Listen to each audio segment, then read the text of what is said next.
There's another universe. Please make some noise. Give me a... Hey, my little raggities, what is up? How are you doing? How are you feeling? If you are new here, I am Raina Swan, aka your new book bestie. Today wasn't supposed to be an ARC taste test. Today I was supposed to put together a cute little vlog, something real light, something simple, but life don't want me to be great, okay? And instead of giving up and throwing in the towel and just saying, you know what, I'm not releasing a video today, I said, well, let me just sit down and listen to the first chapter of this arc that I have, and let's do it as a group. So I have the Thrashers here by Julie Soto. Giving very much Pretty Little Liars. Well, let me read the synopsis, then we're going to listen to the first chapter. I think chapter 1 is like 1 minute long, and then chapter 2 is like 24 minutes long. It better be good. So let's get into the synopsis, okay? So it says, either you're in or you're out. Welcome to the Thrashers, the elite friend group at New Halvatia High. They're everything everyone wants to be. Jody Dillon was never meant to be one of them. Julian, Lucy, Paige, and the infamous Zach Thrasher are rich, sophisticated, and love attention. Jody feels out of place, but Zach's her childhood best friend, so she's in. Then Emily Mills, who desperately wanted to be a Thrasher, dies. And the whispers about the Thrashers begin. As Emily's journal surfaces, detectives close in, and Jody faces an impossible choice: betray her friends or protect herself. But as eerie messages and strange occurrences escalate, it becomes clear Emily isn't done with them yet. A twisty thrill ride of unforgettable drama and suspense that encapsulates the vulnerability of adolescents playing adult games. Okay, so it's kind of like Pretty Little Liars meets The Vicious Games meets 13 Reasons, right? Okay, let's see. Let's give it a listen. The Thrashers by Julie Soto. Read for you by Eva Kaminsky and Jesse Valinsky. Okay. Prologue. The night I died was supposed to be my prom night. It was supposed to be a night of satin and lace, limos and hotel rooms, stolen kisses and cherished mistakes. While my classmates laughed and danced and snapped pictures, I climbed into my bathtub in my exquisite pink dress and emptied my mother's Vicodin bottle down my throat. I slipped away with the hum of a slow dance in my veins. Sacramento police ruled it a suicide, but my mother screamed and my father cried. Emily would never ask anyone who really knew her. So they did ask. Teen after teen, prom king and queen, future business leaders of America, and future drug dealers of Modesto. Oh, it was absolutely a suicide. But one phrase slipped into multiple interviews. 2 words I whispered against their ears until they were as quick on their tongues as followers, filters, and finals. The Thrashers. Chapter 1. July. If it were up to Jody, she'd be in bed at 11 on a Friday night, watching Netflix and pretending the Ben & Jerry's carton was a single serving. But that was rarely how she got to spend her weekends. Caroline Vallow was having a party. Jody didn't even know Caroline Vallow, but if she missed tonight, she'd spend the next 6 months hearing stories from this party. Like how Paige had made out with a foreign exchange student, or how Lucy and Julian had won beer pong with a behind-the-back shot, or how Zach had met his new summer fling. So she'd slithered into her tightest jeans, tucked her house key into her bra, And after 10 unsuccessful tries calling Zach for a ride, she hopped the bus to this St. Joseph's High party. Because if she wasn't there, she wouldn't exist. The bus rattled to a stop, and Jody jumped out, following the bass beat of bad music to a cul-de-sac of cookie-cutter two-story houses with tidy yards and a Mercedes in each driveway. Jody had lived on a cul-de-sac when she was a baby, but only knew it from pictures her dad would show her of her mom. Double-parked cars overflowed from the sidewalks, and boys set off 4th of July firecrackers while girls watched from lawn chairs, even though July was almost over. Jody smoothed down her shirt and leaned into the side view mirror of a parked car to check her reflection. She tucked an auburn curl behind her ear before realizing the car was swaying, the windows fogged with the activity of whatever was going on inside. She jumped back, apologized to no one, and scurried away. Jody squeezed into the house, and dozens of eyes turned to the door, expecting to see someone they knew. She tried to smile as they inspected her, knowing this was the price to pay for crashing another high school's party. But then again, it was highly possible this would be the reaction at her own high school as well.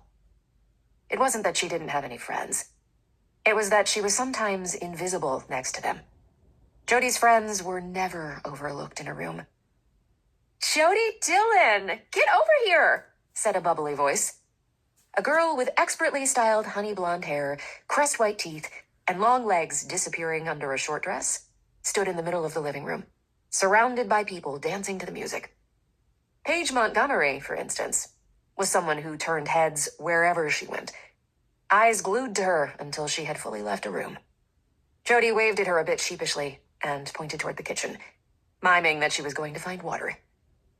Paige opened her mouth to yell something back at her, but then the music changed and Paige screamed, throwing her hands up in the air.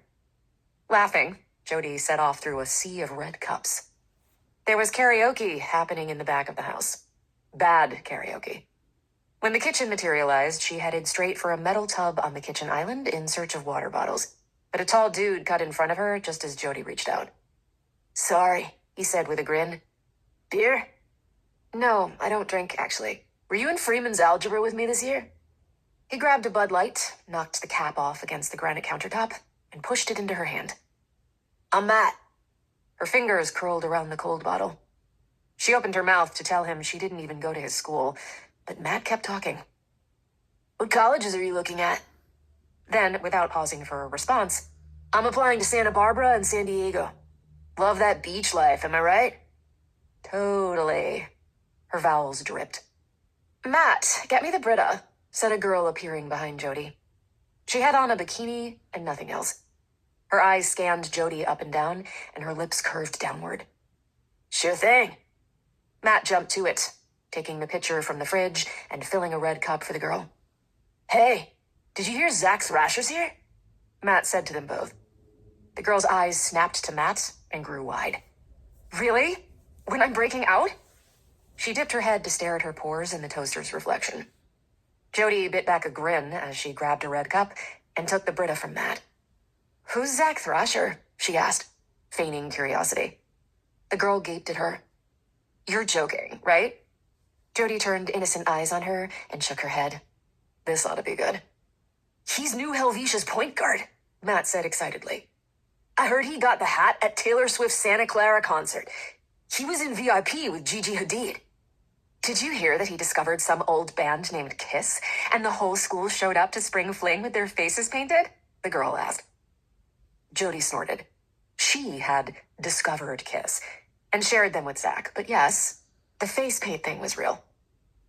She was just about to head off in search of the boy in question when she heard something terrible happening in the next room. The karaoke speakers blared a familiar voice. "Want to dedicate this song to Jody Dillon. Hey Ya is her favorite song of all time." She peered around the kitchen corner and glared at the handsome boy with the microphone, grinning at her. "For you, Jody," Zach Thrasher said. And then she had to sit through her best friend drunk singing her most hated song. He danced his way to her, drawing a crowd, and at least she got the pleasure of watching the bikini girl's eyes nearly pop out of her head as Zach Thrasher's attention rested solely on Jody. If she had to guess, he was at least 4 beers in. Zach was a playful and unpredictable drunk, jumping off roofs into pools, firing up a stranger's barbecue for a girl who wanted a cheeseburger, or even just spending hours dancing to the worst music in the world. At the bridge to Hey Ya, Matt was the loudest person to yell, "Ice cold!" And when Zach asked for the ladies, he shoved the mic into Jody's face. She responded dryly, "Yeah?" Zach buckled over laughing and passed the microphone off to someone else. He swept Jody into a hug that pulled her off her feet. "Where have you been?" Zach put her down, pushing his sandy brown hair out of his eyes and smiling down at her with his perfectly straight teeth in that way that made her stomach flutter. "I thought you weren't going to make it." "I was texting you about a ride," she said. "Shit, my phone's dead already." Then he suddenly said, "Text Julian," as if she still needed a ride. Jody pressed her lips together in a tight smile. "I did." No response. Her gaze slid pointedly to the tall, dark-haired print ad model who had joined Zach in the kitchen. Julian Hollister sipped from his red cup with a calculated gaze. Bad reception, I guess." Jody narrowed her eyes at him, but before she could respond, Matt was stumbling forward. "You're Zach, right?" "Yeah, good to meet you." Zach stuck his hand out. He was one of the only people she knew who shook hands, something his dad had instilled in him. "I'm Monica," Bikini Girl said with a flirtatious smile. She leaned down on the kitchen island, pressing her boobs together, and just like that, Zach and Julian's attention was firmly away from Jody. "What brings you to a St. Joseph's party?" Monica asked. Jody rolled her eyes and turned to the sink, deciding to fill the Brita before putting it back. She'd just placed the jug in the fridge when a shadow fell over her shoulder. Without looking up, she knew Julian was gearing up to ruin her night. "Too good for tap water, Dylan?" She glowered up all 6'2" of him, like you've ever had tap water in your life. Julian Hollister was the bane of her existence, to put it politely. Jody had been friends with Zach Thrasher since 2nd grade. Best friends, she even dared to say. But when Zach started focusing on basketball in middle school, he'd met Julian, and they'd been inseparable ever since, no matter how hard Jody tried to wedge them apart. Julian's family had money, like Zach's. They played the same sports, took the same classes, liked the same kind of humor. But Julian was rough around the edges. He cheated on tests, he cheated on girls, and he didn't apologize for anything. He was disgustingly attractive, Jody knew. And aside from his dark hair and water polo shoulders, he and Zach were evenly matched on looks. She was just happy that his sketchy choices and complete disregard for other people's comfort hadn't rubbed off on Zach. "It's warm in here." Zach hooked his thumb toward the sliding glass door. "Should we head outside?" Matt and Monica were only too happy to go. Jody shut the fridge door and followed them out. Unlike Julian, Zach was inclusive, charming, and emotionally attuned. If Jody was trying to get out of Friday night plans, like tonight, he'd be the first person to text her outside of the group chat and ask what's up. When Paige's junior year boyfriend was caught cheating, Zach punched him in the middle of the quad and then went straight to Paige's house with a vat of Rocky Road. Zach was pretty great. Jody had known him for 10 years and been in love with him for a little less than that. But everyone was in love with Zach Thrasher. The only thing she wished Zach was better at? Not splitting his time and attention in thousands of different directions. "Is that a Bentley?" His eyes popped out of his head, and he darted to the garage where a couple of guys were smoking pot next to a shiny silver car. Monica eagerly followed, leaving Jody, Julian, and Matt behind. Maybe it was selfish of her to want him all to herself, but even times when it was just the two of them at Lucy's volleyball game, he'd find a way to invite 3 people to sit with them, making new friends wherever he went. Zach was Jody's best friend, but she was only one of Zach's many best friends. As Julian bummed a smoke off a guy with long hair on a beach chair, Matt turned to Jody, staring at her with new eyes. "So how do you know Zach Thrasher?" Matt asked. Jody got the impression he still didn't know she didn't go to school with him, but Matt plowed on without an answer. "He's like Sacramento royalty or something. I don't know." "Royalty," Julian hummed. "I like the sound of that." He said Zach, not you. Jody sipped her water. Lucy is queen. Paige is a princess. He tilted his head down at her. What are you, Cupcake? Jody swallowed, knowing how this was going to end. Maybe you're the court jester. You entertain the king, you're fun at dinners, but you don't really belong. She clenched her jaw, ignoring Matt as he watched the two of them like a tennis match. Turning her eyes to Julian, she took in his cool hazel gaze over the rim of his red cup. You can insult me, ignore my texts, conveniently forget me after pep rallies. She hadn't forgotten about that one. But I'm not going anywhere. She pressed her lips together and hissed, Let's just get through senior year. When you're at your Ivy, you'll never have to see me again. Julian's eyes flickered in amusement. His lips parted. Jody! A familiar squeal pierced her ears, and she turned to see Paige running to her, shoeless. There you are, babe! She was abruptly engulfed in fantasy perfume and luscious blonde waves. Jody shook off the irritation that only Julian Hollister could cause her and hugged Paige tightly. Hey, Jody said. Where's Lucy? But her question was answered a moment later. Over Paige's shoulder, she saw Lucy walking down the steps to the backyard in what Jody liked to call Lucy slow motion. Lucy Reed was ridiculously hot. Tall, with dark brown skin and thick black hair that always looked like it had been professionally mussed. She wasn't only stunning, she was lethal. Lucy Reed wasn't to be crossed. She took longer to warm up to than Paige, but once you were in with Lucy, you were friends for life. As Lucy slow motion finally arrived at their side, Paige pulled back from her bone-crushing hug and played with Jody's hair. This looks perfect, babe. You did the curls like I taught you. It looks really good, Lucy agreed. Jody's chest swelled with the praise. Glad she'd done something with her hair that was remotely close to Paige's. Paige was the antithesis to Lucy, but they complemented each other like oil and vinegar. Paige was a cheerleader, student council VP, and, hilariously, a mathlete. She was soft and bubbly, where Lucy was hard and uncompromising. More often than not, the two of them went off and did their own thing, leaving Jody to fend for herself against Julian. It was common knowledge that both Lucy and Paige were also in love with Zach. It was weird from the outside, but there was no strain, as long as Zach didn't officially choose one of them. Oh, shit. Matt ran a hand through his hair, his eyes flickering over the four of them. He took a deep breath, staring as if he'd seen a ghost. You're the Thrashers. Jody sighed, and Julian rolled his eyes. The group name was stupid. They never called themselves that. Lucy lifted a perfectly waxed brow. And you are. All the bravado he'd had with Jody melted away. And with an odd little nod, he said, Matt. Lucy stepped forward, and Matt audibly gulped. My name's Lucy Reed. Not Thrasher number 4, or whatever. Right, sorry. Can I get you a drink? She reached forward and grabbed Matt's beer out of his hand. I already have one. Lucy always seemed pretty badass when she had a few drinks in her. But Jody knew that the real reason she stole guys' drinks was because she knew they wouldn't be drugged. She'd told Jody that she had to learn that trick the hard way freshman year. Are you having fun, Matt?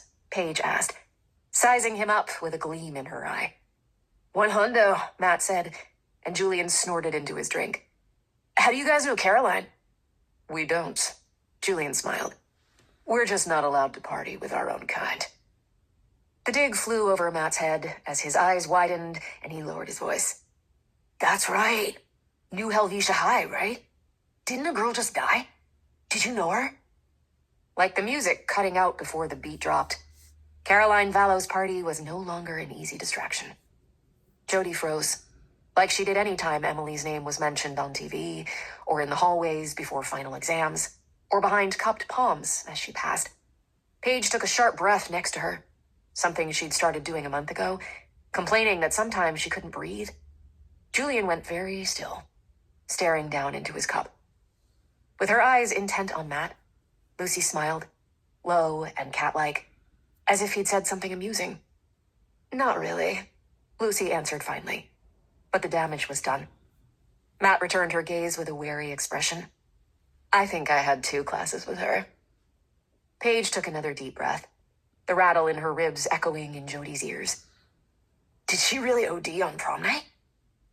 Jody's feet were moving, her body following like a marionette led by its strings. Someone called after her, but she pushed aside the sliding glass door and disappeared inside.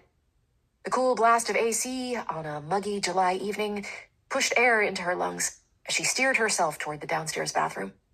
She threw herself inside and locked it before she took her next breath. Jody leaned on the sink. In the mirror, she saw a short girl with a plain face. Some people would describe her as curvy, to be polite. She pressed her eyes closed and concentrated on her breath. Pale blue eyes rose up from the depths of her mind where she had buried them. A smattering of freckles on a thin nose and teeth too wide for a small mouth. Jody turned on the taps. Her own eyes stared back at her from the mirror, brown and dark-lined. Hand soap was the only thing on the counter, so she pumped some Crabtree and Evelyn into her palm and counted to 30 as that voice slithered against her ears, dreamy and haunting. Sometimes I wonder what it would be like to be you. Jody looked up from her biology book. Me? Emily nodded, her thin blonde hair shimmering around her cheekbones. A Thrasher. The ding of a new text jolted her out of her thoughts. It was an unknown number with a Sacramento area code. All the message said was, "Are you having a nice summer?" She stared down at the screen, trying to place the number, waiting for it to make sense. A knuckle rapped against the bathroom door, and Zach's voice sounded through the wood. Joe? She quickly dried her hands and twisted the doorknob. Zach leaned against the frame, his eyes cautious and his shoulders blocking out the rest of the party. Can I come in? She stepped aside for him. He locked the door and sat on the closed toilet seat. What's going on? Paige said you freaked out. Rolling her eyes, she leaned back on the sink. I didn't freak out, okay? Just, somebody asked about Emily. Jody pushed her thumb into her opposite palm, rubbing the pressure point. The last 2 weeks of school were bad enough. I didn't know it was going to continue into summer. That's why I wanted to come to a St. Joseph's party. I thought no one would mention it. He ran a hand through his hair and glanced up at her. You don't have to feel guilty or anything. She looked down to her shoes and muttered, I don't feel guilty. You're hiding in a bathroom. She leveled a glare at him. Don't you think about her? Yeah, a lot, he said, voice rasping. His eyes seemed to glaze over as he thought. She's everywhere, you know? I think I dream about her sometimes. I can never remember it, but I get the feeling like I do. Jody nodded. I do too. Just last night, she dreamt they were doing homework together like they used to. She'd woken up just when Emily asked, What time is the limo picking me up? Jody had stared at the ceiling for the next hour until she heard her dad moving around. Zach jumped up from the toilet and took her elbows. Come on, let's go play beer pong or something. He pinched her side, and she jerked away with a yelp. He smirked in that way that made her stomach tumble. 3 harsh pounds of a fist on the bathroom door. Before Jody could yell for them to chill, a deep, adult voice bellowed, Come on out! Zach's brows pulled together as he opened the door, coming face to face with a police officer with a thick blonde mustache. Zachary Thrasher. Jody blinked and registered the quiet coming from the dining room. The group of 20 had vanished. Someone's joint was still curling smoke up to the chandelier. Yeah? I need you to come with me, son. Zach glanced back at her. Sure.